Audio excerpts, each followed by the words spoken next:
Mahal kong Papa, kamusta ka na? Sana'y mabuti ang inagay at mas lalong humaba ang iyong buhay. Laking pasasalamat ko sa iyong sipag at tiyaga. Sintaas ng kawayan ang paghanga ko sa iyo. Kaya't nagsusunog ako ng kilay para masuklian ang lahat ng iyong paghihirap kahit buhay alamang nagtayo.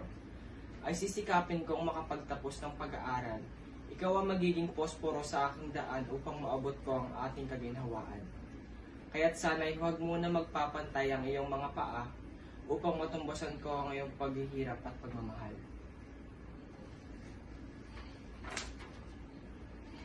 Itong sulat mo to, panindigan mo. At hindi ito para sa kaginhawaan namin, kundi para sa iyo. Sa bukas mo at sa pamilyang gusto mong mabuo balang araw. Pagsikapan mo, sapagkat ikaw lang ang pwedeng mag-angat sa sarili mo. Huwag mong iasa sa ibang kinabukasan mo. Mag-aral kang mabuti. Yun lang ang pwede kong iiwan na walang kahit sinong pwedeng kumuha sa'yo. Okay?